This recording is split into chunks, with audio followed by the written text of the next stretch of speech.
This is a very dangerous law for registered and unregistered organizations.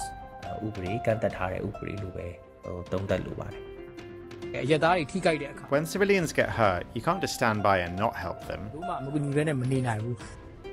Non-governmental organisations have faced a terrible dilemma since the military regime introduced a restrictive new law at the end of 2022. Do they register under this law and face strict monitoring by the regime and financial restrictions, or do they stop operations? Even those which have registered are facing major challenges in carrying out their work. Hello and welcome to Doh Athan, a weekly podcast about human rights stories from Myanmar. It's brought to you by Fondation Hirondelle. This episode is produced by a freelance Doh Athan journalist.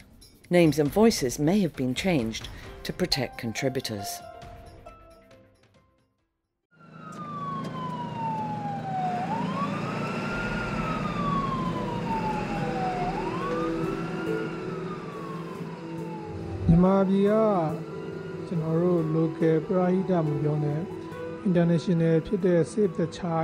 Even international NGOs like Save the Children and Red Cross get into trouble, tortured, shot and killed on the ground, let alone a local charity like us.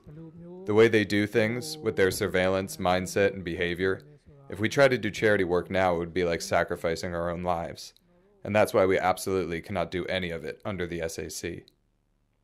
For 6 years, Doh Athan worked for a civil society organisation, or CSO, which helped disaster victims and refugees around the country. After the coup, their office was raided because they had provided healthcare to civilians injured in the military crackdown on demonstrations. They continued operating for a while, but some staff went into hiding because civil society activists had become a target.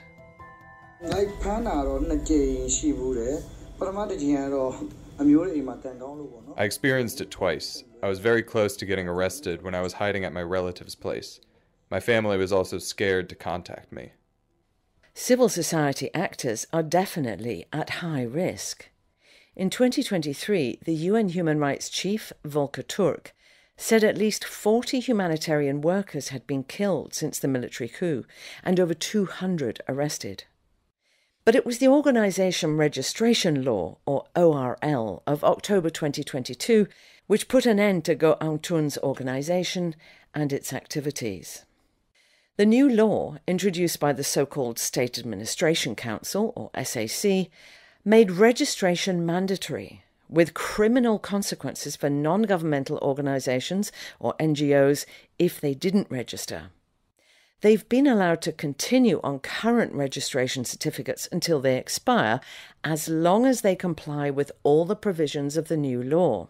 These provisions include prohibiting organisations from engaging in illegal financial activities and supporting or communicating with groups or people declared as terrorists. The military regime has a long list of people and groups it has designated terrorists. Organisations also have to report more strictly on their activities.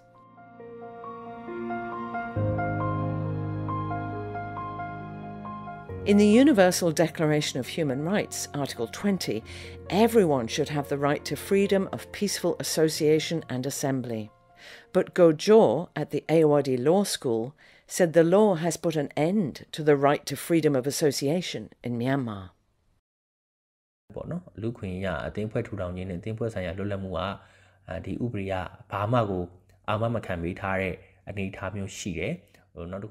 Freedom of association and freedom to establish an association are human rights which are not considered under this law.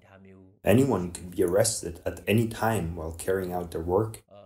You could be arrested if you found a person who is accused of working for the revolution.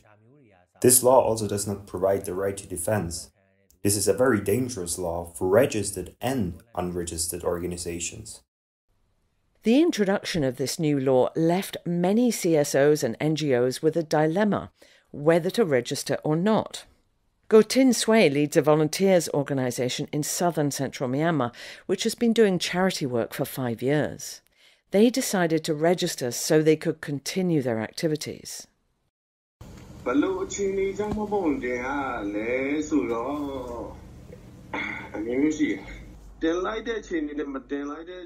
difference in being registered is that now we feel more secure while doing our work. As a registered organization, we can go out at night beyond the curfew in places where there is martial law. For unregistered organizations, they would have to talk to the security forces.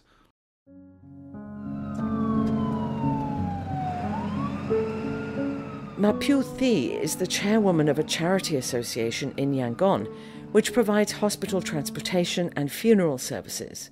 She said they registered under the new law, even though the bureaucratic process takes time and can be expensive. But she said they still face difficulties. Though we are registered, we still have to report when we carry out activities at night. We have to report to authorities right after we ignite the car engine and are about to leave from our association, giving them the details of the number plate of the car we use and the patients we will be transporting. All members of our association have Viber accounts, and we have to send photos and the time we are leaving. It delays us, but we have to do it. The International Centre for Not-for-Profit Law, or ICNL, has published 2 studies in the last 6 months, focusing largely on how the law has impacted civil society. Among organisations still operating, over 90% of CSO respondents in the surveys said they are being closely monitored and restricted. Most complained of arbitrary investigations of their workplace, threats, or summons to local authority offices. And almost 2/3 said there were major barriers for civil society to get funding under the new law.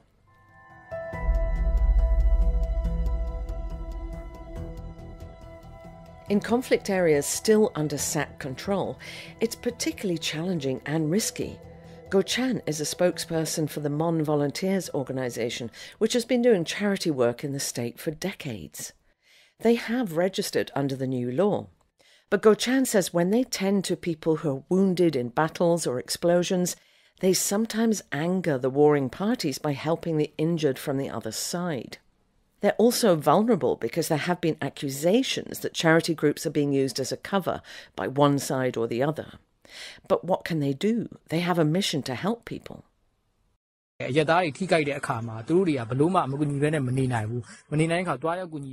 civilians get hurt, you can't just stand by and not help them. If you do help, though, you can become a target for arrest by the military.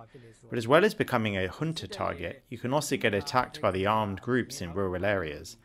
There was a charity group leader who got shot in Madhya. This is a tough spot for volunteers to be stuck in.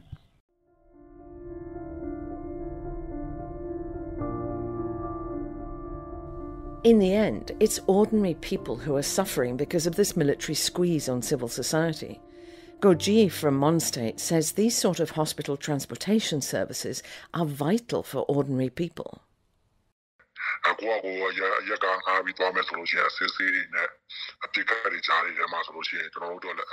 With all the political clashes and fights going on, it's not the time to be rolling around using a normal car for health emergencies.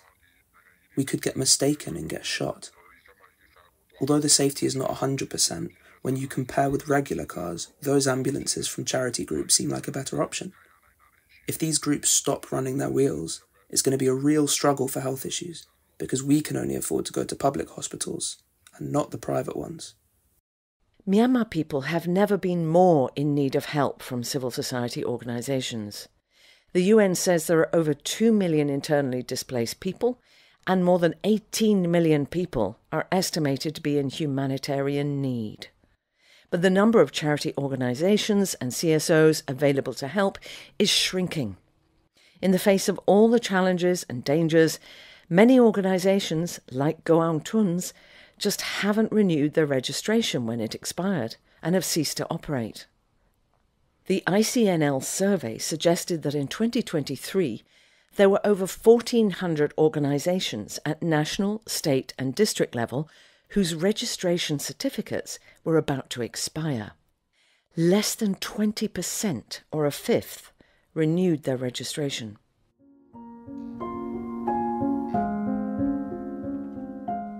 Still, many volunteers persist in their work, risking their lives.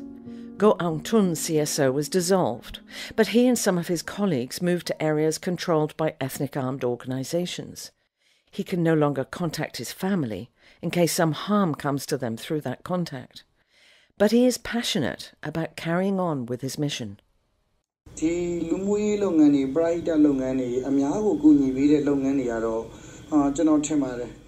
I will continue to do my volunteering work for as long as I live.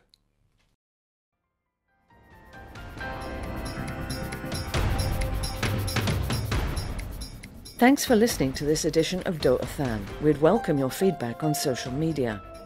This project on human rights reporting is supported by Fondation Hirondelle with the help of our donors. You can listen to our podcast via the Doh Athan Facebook page.